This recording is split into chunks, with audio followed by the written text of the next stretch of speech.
evening, we bring you the latest in the world of sports. I'm Paulo Del Rosario. And we give you the conversations you want to hear from your favorite sports icons and athletes. I'm Boom Gonzalez, and reminding you can watch this show live and our past episodes on demand on the Pilipinas Live app. Buckle up, sports fans. Let's get in the game.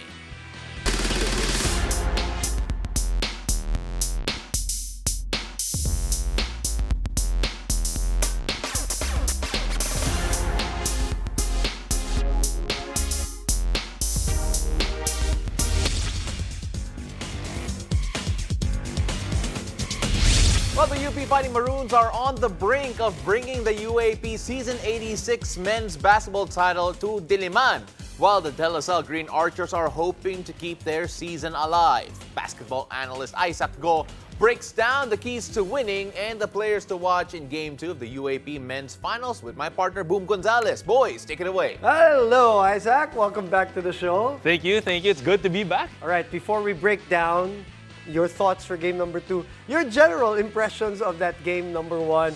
Did you expect it, and how did it go for you? I didn't expect a 30-point blowout by UP. You expected it to be a little bit closer, a little bit more competitive, but it just shows the experience that UP had, that they came out, they came prepared, swung the hammer, and they broke the safe. Right, the core of that UP team, obviously, 3 finals already, so... And then you have a La Salle team for the very first time with a first-time coach in the UAAP finals. Okay, but season's not over. Series is not over because we still have game number 2 on Sunday. And you have the keys to winning. Let's start with UP. How can they close it out on Sunday? Of course, first of all, they have to control Kevin Cambao and Evanel. This is basically it's the bus driver and the bus driver number 2 for La Salle, that they're the conductor. But not only that, they not only score, but they create, they assist, they dictate the game. So if UP, once again, using their pressure, using their depth, allows them to control them, parang yun na, mahihirapan yung La Salle to generate baskets, to generate points that La Salle will need, especially that both teams are high-scoring offenses. All right, Cambao, of course, 11 points. 6 rebounds, 3 assists, 4 out of 10 from the field, 1 out of 4 from the three-point area. Pedestrian numbers by his standards. Right? Exactly. Right? And then Evanelli, of course, 8 points, 3 rebounds, 2 assists. One of those who has finals experience.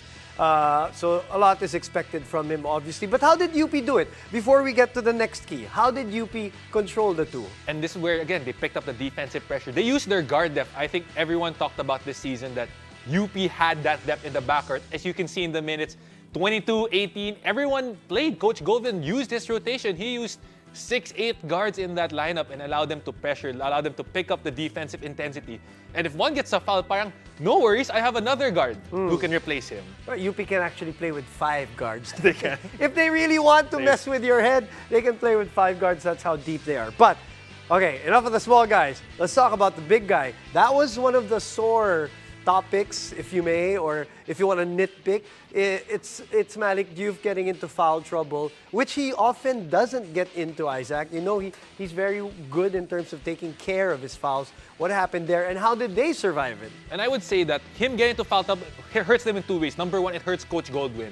Because all of a sudden now, as a coach, you want to dictate when you take guys out, when you put them back. There is already a kind of a planned rotation for you, but all of a sudden, if one of your key guys in Malik Youth gets into foul trouble, parang throws everyone for a doozy. Parang yun na, and you saw that Coach Goldwyn was trying to shuffle. He gave Alter a run, he gave Pablo a run, he gave Gagate a run. He's shuffling. There is no clear backup number 2. At puro mga bata. Puro mga bata Right. So, and also that parang yun na, if he does get into foul trouble, you have to survive. And you've seen that because of the breakout game of Aldous Torcoles and Francis Lopez. Yun na, parang nag-slide down na sila eh. And Pablo, for the most part, held his own. You just have to hold the fort because with the MVP of Malik, and we've seen him how he's played in the last 2 finals, 19 minutes for him is kind of unacceptable, especially they need him on the floor. 19 minutes, but 15 rebounds Exactly. still. So imagine if he only played more. He would have maybe gotten a double-double, maybe even better. 9 points for him, but 15 rebounds. All right, when I saw that game, watching, especially from that second half on, it reminded me of the UP-NU game. But UP pressured NU from the very, very start. That defensive pressure, it's harassing, it's frustrating. That's one of your keys, right, to taking game number 2 again. And remember, Coach Tao has got out and said multiple times that this is one of the most deadliest backcourts in the UAAP. And especially, yun na, because we know all of them can score. Yun na, Coach Golden recruited them from high school. And we all know they're born scorers. But then, sa dami ng score ni Coach Gold, to get on the floor, you have to play defense. And all of a sudden now, he has 6 guys, 8 guys legitimately, if there was a first team all defense, could make that contention. Bis yun na eh. And remember, as we saw, you're not gonna play long. Right. Because you have a lot of guys in the bench. And remember, you have Terence Fortea, Cyril Gonzalez. There's still other guys who haven't played. Yeah, exactly. So if you keep up the defensive pressure, not only are you making life miserable for LaSalle, but you know, you're getting these guys now on the floor. You're getting other guys in the game. And parang yun na, if one guy does his job, fuels the other guys as well. 24 points off the turnovers. DLSU only had 2. UP had 12 steals. DLSU only had 4. 18 turnovers for game number 1 for DLSU, all because of this defensive pressure that Isaac's talking about. Let's switch now to DLSU. One win can change everything, though, with them, right? So let's start with the guy that you feel the most has to show up in game number 2. Because this is what we've noticed the change in the defensive scheme with other teams against Kemba. All of a sudden, I think it started with Adamson, where they started putting Guerrero, smaller wings, because we saw early in the season, when teams were putting their traditional force, hirap sila. Biskiki will go into that ball screen action. He plays outside more. We don't treat him like a big anymore. We treat him like a wing. But remember, this is a guy who played 5 in high school. He knows he can play inside. And that might be his advantage now. Not anymore running those high ball screens with his guard, with Mike Phillips. Or maybe it's him getting down the post, maybe get some easy touches, get going inside, and that might open up his outside game. We mentioned the numbers earlier, but his average is 17, 11, and 6 was not close to that in game number 1. They also got out-hustled in that game number 2, which is part of, or game number 1, which is part of your keys to winning. You expect with the size LaSalle has, because remember, when you look at LaSalle team, they have a deep front court. They have Bright Nwanko, Ben Phillips, Mike Phillips, Raven Cortez, Policarpio, Kembao. That's 6 legitimate bigs you can play at any given time. And to get killed on the offensive rebound, you're already turning the ball over, you're losing offensive rebounds, your offense isn't going, parang it compounds. Kaya nahihirapan sila na, and it just compounds. So honestly, if you can win the 50-50 boards, keep your turnovers low, gives you a better chance to catch up and parang stay in the game. Turnovers were high, as we mentioned, and they were out-rebounded from the offensive board 17-10. Mark Nonoy, the 4 games prior to the finals, his 3-point shooting was 7, 4, 2, and 4. Those were his triples. 80% from the 2-point area prior to going into game number 1. What happened in game number 1? I think we all, again, the defensive pressure came, maybe the finals atmosphere. And we all Pero sanay na yan, ha? Diba? Maybe, but again, streaks are gonna have to come to an end. We all knew the unreasonable hot streak he was on. It was bound to end. But the reason why I picked Mark Nonay is because we've seen what he can do. He is a scorer and he can do it all. But it's not just Mark Nonay. They have to get that third guy, because I think that even though Mike Phillips didn't score, had 19 points, parang UP was willing to give that. Okay, we're gonna let Mike Phillips score it. We'll let him score. But maybe they need to get that third guy, whether it's a CJ Austria, Mark Nonay, maybe even chip in production from Poly, Joshua David, Policarpio. Parang they need that third guy to come in and help when the 2 guys na hirap. And I chose Mark Nonoy because the hot streak, and remember, he has the finals experience. All right, finals experience with UST and back here with LaSalle. All right, let's talk about other key players to watch for game number 2. The obvious choices, obviously, they have to show up if they want a sudden death game number 3. And we know we can do it. Even Kembao said that wasn't him. We've seen Evan clock out games finals. He is built for these moments. So parang since last year he was talking about it. And he has the ability to hit big shots. Kaya nga with these, as you said, pedestrian numbers, parang we expect when the moments gets brighter, they continue to step up and level up their game. Also got a little bit of foul trouble. I think that hampered him at the start. Like he was trying to play catch up already from then on, but the whole team was trying to play catch up. So medyo hirap na. UP, of all the players to watch out for, the deepest bench in the league. They average more bench points than their starters, Isaac. Why did you choose Francis and Aldous, who, by the way, has been talked about since the preseason of the UAAP? The reason why I picked these 2 guys, because if you look at their lineup, that was always the point of contention. You knew you had the backup from 1 to 3, locked. You had Malik holding down the 5, locked. The question was, what kind of production were you going to get from your 4s? Because the easiest solution is I can slide down Harold, I can slide down CJ. But again, you lose size, you lose rebounding. But you see, these two guys came out, and it was because Aldous and Francis stepped up. They didn't feel, even though Malik foul trouble, checked out of the game, they were still able to hold the fort, and LaSalle could not take advantage of the fact that, hey, they got 2 forwards in, let's go at it on the boards. They held their own, and kaya nga, they're gonna need that again in game number 2. And we're barely scratching the surface of the They're young guys. Of these young guys. I know Paulo Del Rosario is shaking his head because game number 2 is crucial, obviously. And we're going to be maybe talking about game number 3. I'm sure that's what you want. Pao wants a game 3. I can't wait to talk about Game 3 with all of you guys. But for now, we're going to go to a quick break. We'll look at the race to the top individual award in the NBA in-season tournament. Stay tuned. You're watching The Game.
Welcome back to the game. Playoff madness is about to begin in the NBA in-season tournament, which means everyone needs to start stepping up their game. Some have a little more on their shoulders as their team will rely on their skill and talent coming into the knockout rounds. Okay, let's take a look at the top individual performances in the NBA in-season tournament with our NBA All-Star analyst Isaac Go, and this time, Paulo Del Rosario. Yeah, kasi di na ako biased dito eh. But we'll take a look at the in-season tournament here and the individual performances. Isaac, a lot of people are, normally this time of the year in a regular season, not a lot of games are as heavily staked. But then now, these players are fighting for something and we're seeing their performances rise as if it were playoff time already. And that's great because, there's always the conversation at the middle of the season. Parang, there's that coaxing area. Parang, yeah. Are we going to make it? If we're not, maybe we should tank. But and what's also good about this is the cash prize. Because all of a sudden you have guys like LeBron going hard. And LeBron's massive contract. It's not going to affect him. But as they say, it's for the other guys on the team. The guys who are earning the minimum, the guys on the rookie contract. But it helps build team camaraderie at the same time. You're building. You're continuing to building for the future. Absolutely. And there have been a lot of great individual performers here. Let's start off first with a guy from Indiana. Itong si Tyrese Halliburton. Indiana in general are running. They're running, they're gunning, and this guy in particular has been gunning pretty well. Look at that three-point shooting percentage. And not only that, we've talked about when he came over for the FIBA. Parang we felt like he kind of struggled a little bit. We didn't feel like he was going to take that next step. But as you can see here, he didn't take the next big step. He took multiple. And almost 30 points, 30. He is the bus driver of that offense. He is the booster. And Coach Rick Carlisle has given him the keys, and there's always that discussion with him, like, hey, can I throw this pass? Yeah. He said, Rick Carlisle was always like, yeah, you can break it if you want to. And those numbers speak for themselves. He's producing, and it looks like he's gunning for that MVP award. Are we surprised by that 13.5 assists per game number? No, I don't think so. Because we saw that even in Sacramento, when he was still there, playing with Fox, we could see we saw the makings of it. But now he was always the second fiddle to Fox. But now He's given the offense. There is no second star for him to share the ball with.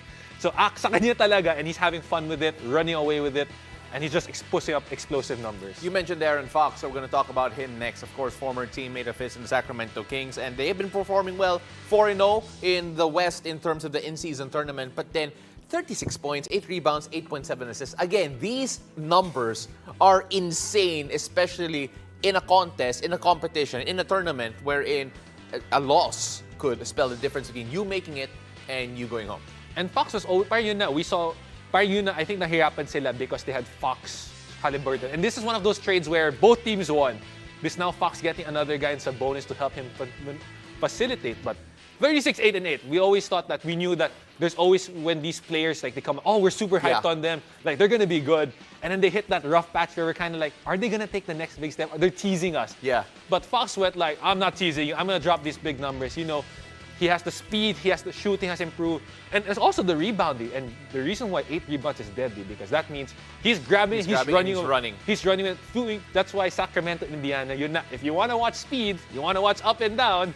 You watch them. Yeah, that's racing. That's a racetrack for sure. Now let's move on to the Boston Celtics. Jason Tatum in particular has been the guy, as typical, as expected here. And 21, 7, and 3. Just what makes Jason Tatum the beating heart of this Boston Celtics team? And I think, he is still the guy, even if they added Drew Holiday, added Porzingis, parang they had you guys going. But still, and of course, 21 points, maybe a little lower. We saw Halliburton, we saw Fox, we got so excited, 25, 28 points. Yeah. But the goal with him is being consistent. He's been one of the more consistent performers throughout this play-in tournament. And with a team like that, you don't need home runs.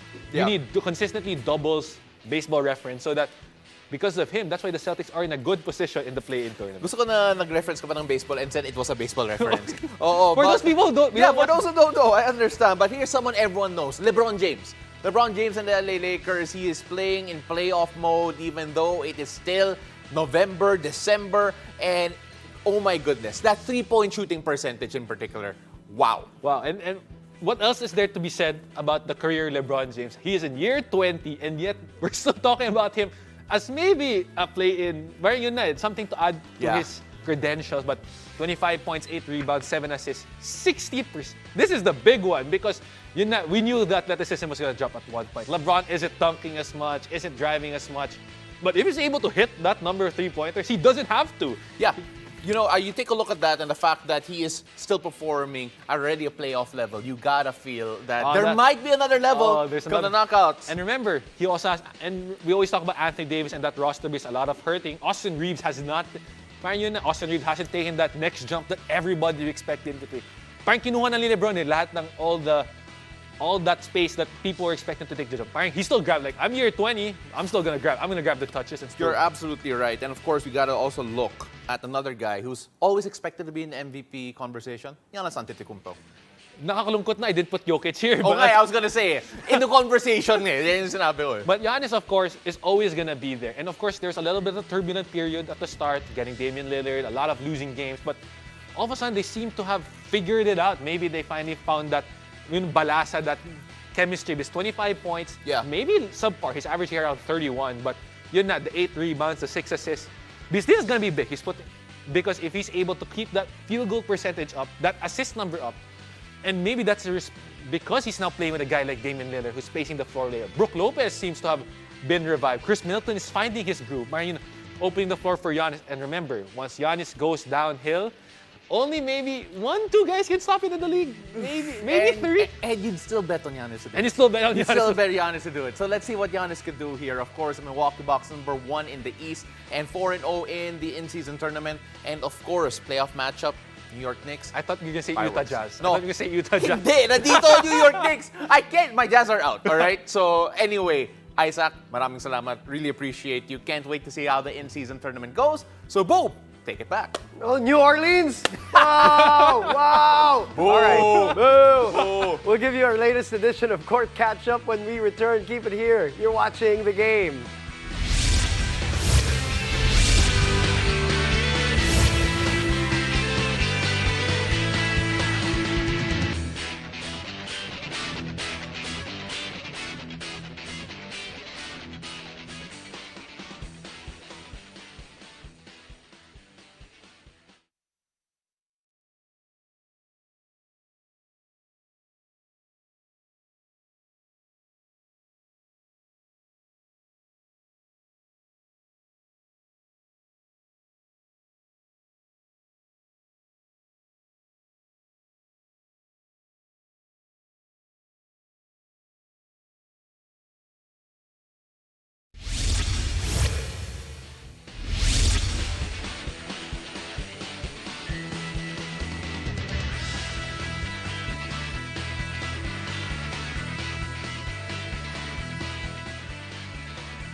at the game. Every year, the UAAP produces icons who inspire generations of athletes. Now, we caught up with some of today's players to find out their all-time UAAP idols in this edition of Court Catchup.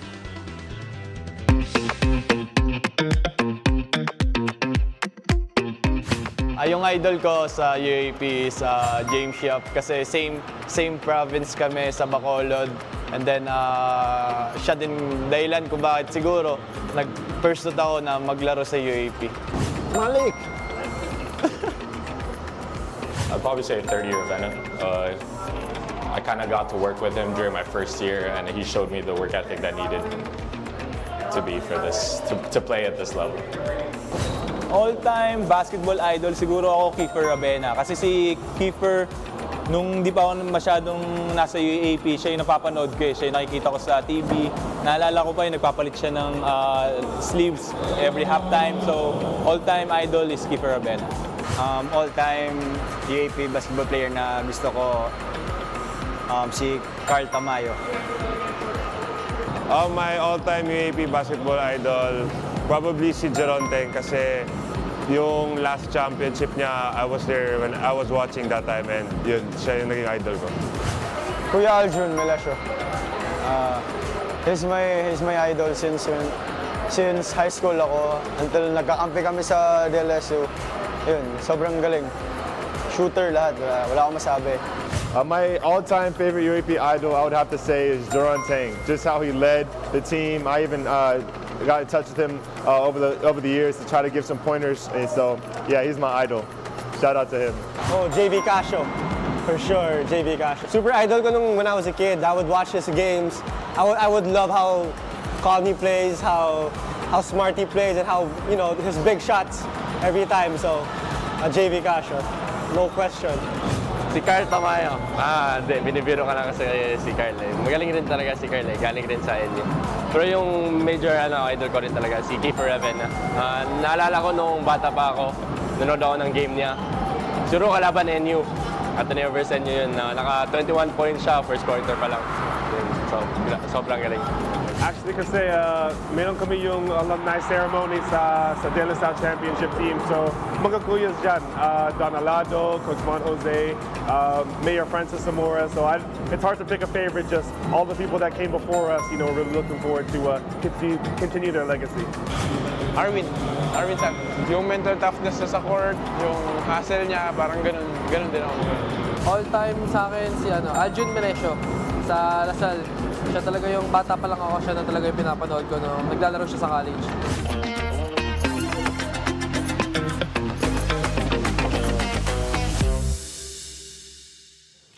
Catch Game 2 of the UAP Men's Basketball Finals between DLSU and UP on Sunday, December 2, 6 p.m. at the Smart Araneta Coliseum. Thank you for joining us tonight. I'm Boom Gonzalez. And Paul De Rosario hoping for Game 3. This has been The Game.